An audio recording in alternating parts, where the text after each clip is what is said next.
शांति बना रखो, नहीं लगी ये चोट, थोड़ी सी लगी ठीक हो जाएगी। जोर से बोलो राधे राधे, आवाज नहीं आई और जोर से बोलो राधे राधे राधे राधे। सब राधे राधे करती है। हाँ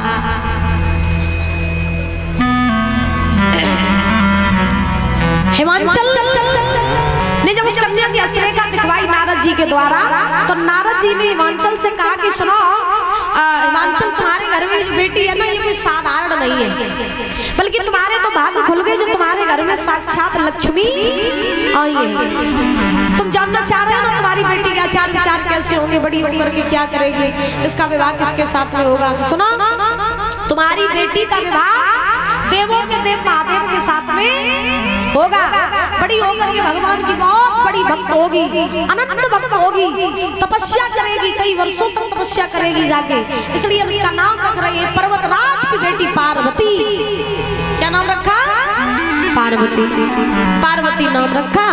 आज नारद जी जो थे वो वहां से चले गए। सुखदेव जी समझा रहे हैं राजन परीक्षित, पार्वती जो थी ये धीरे धीरे बड़ी हुई।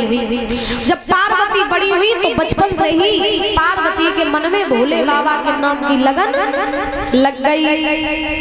अब जब बचपन से ही भोले बाबा के नाम की लगन लगी पार्वती के मन में, तो पार्वती ने बचपन में ही सोचा कि जीवन में कुछ भी हो जाए, विवाह करेंगे तो सिर्फ और सिर्फ महादेव के साथ में।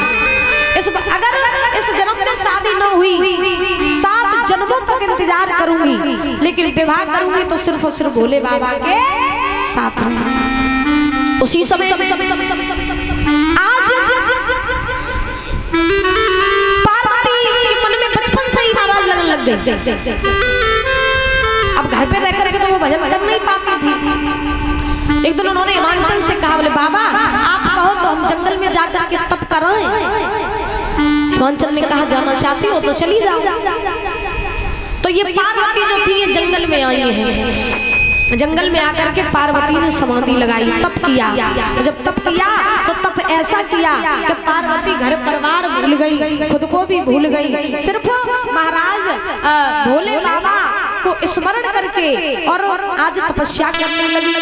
दशा ये है कि तप में भूली सब ही ज्ञान, और शक्कर को रही बना।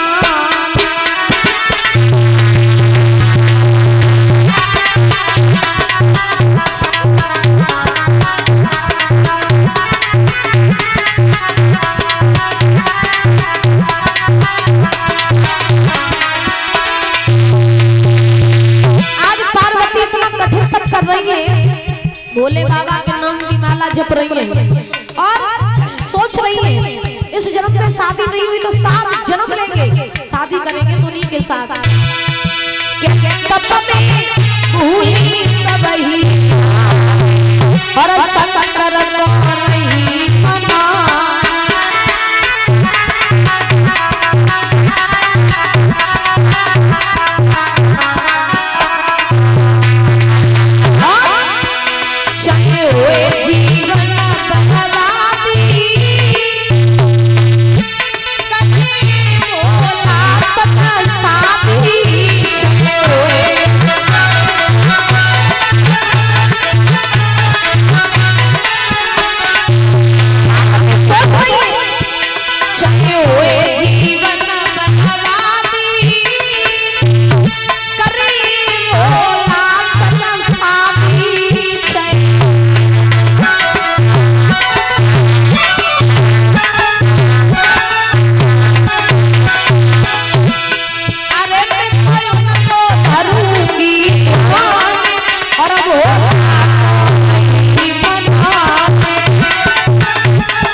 और सोच रही है कि कुछ भी हो जाए विवाह करेंगे तो भोले बाबा के साथ। बहुत कठिन तपस्या कर रही है।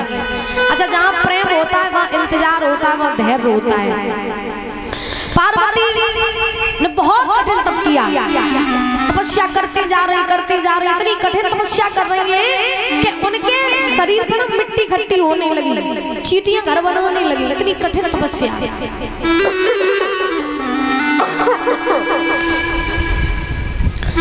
आज सुखदेव जी महाराज समझा रहे हैं राजन परीक्षित।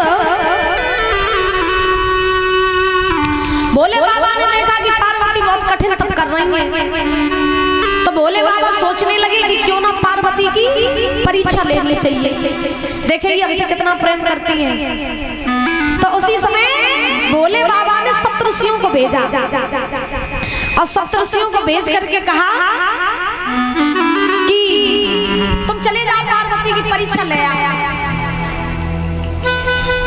तो उसी समय सप्तऋषि चले और चलते चलते ये पहुंचे कहां, पार्वती के पास में। अब पार्वती के पास में जैसे सप्तऋषि पहुंचे तो पार्वती तप कर रही थी। अब जब तप कर रही थी तो सप्तऋषियों ने जाकर के पार्वती को आवाज लगाई, पार्वती, लली पार्वती आंखें खोला। पार्वती ने आंखें खोली, महात्माओं को देखा, प्रणाम किया, कहिए प्रभु आपने मुझे दर्शन दिए, संतों के दर्शन करके हम तो धन्य हो गए, आपने मुझे दर्शन दिए, बताइए प्रभु मैं आपकी क्या सेवा कर सकती हूँ। तो सप्तऋषियों ने कहा कि सेवा कुछ नहीं है, ये बताओ तुम फूल सी खिलने वाली जंगल में क्या कर रही हो। पार्वती बोली तुम्हें दिखाई ना दे, तुम भजन कर रही है। किसे मना रही हो? बोले भोले बाबा को। अब सप्तऋषि बोले भोले बाबा ही तुम काय मना रही हो, और देवी देवताएं छिकाऊ मनाई लेती। पार्वती बोली तुम्हें ना मालूम उनके संग ब्याह करी, उनके साथ विवाह करेंगे। किसके साथ? भोले बाबा के साथ। बोलो राधे राधे। टेंशन में हो पक्का?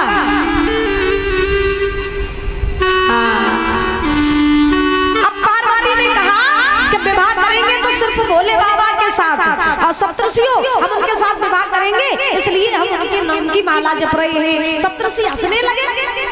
पार्वती बोली हंस काहे को रहे हो? तो सप्तऋषि बोले जासो क्या कहो तुम फूल सी खिलने वाली हो, कहो मैं बूढ़े वाड़े से भोले बाबा है, कहो तुम महलों की रहने वाली और कहो मैं शमशानों में रहने वाले।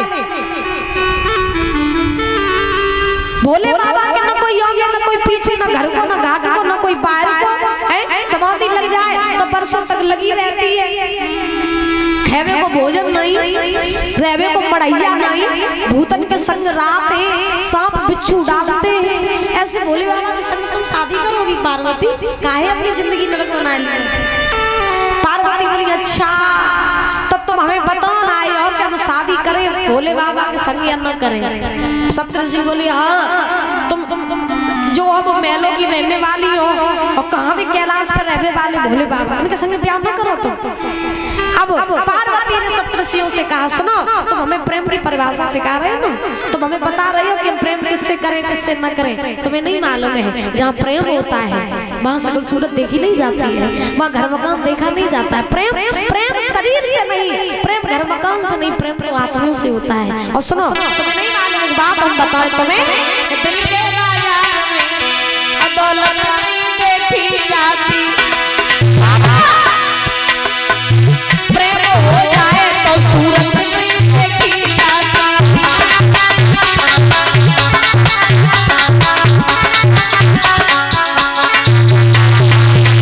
सप्तऋषियों से पार्वती बोली तुम्हें नहीं मालूम जहाँ प्रेम होता है वहाँ सकल सूरत नहीं देखी जाती है, धन दौलत नहीं देखा जाता है, प्रेम तो आत्मा से होता है। दिल के बाजार में दौलत नहीं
उन्हीं को चाहे उन्हीं को सराय जो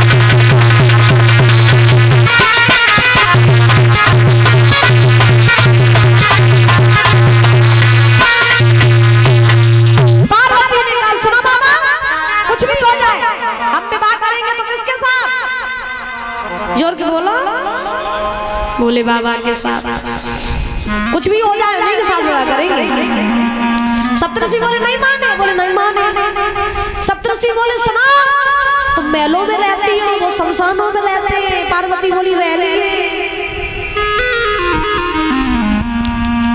सप्तऋषि बोले तुम फूलों से खिलती हो, मैं बूढ़े से बोली अपनाए लिए।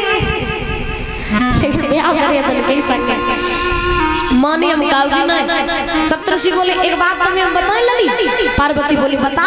तो सप्तऋषि बोले सुना कि मेरी बात मान ले पार्वती। अब भोला प्यार चावती, भोला प्यार चावती।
सब सानों में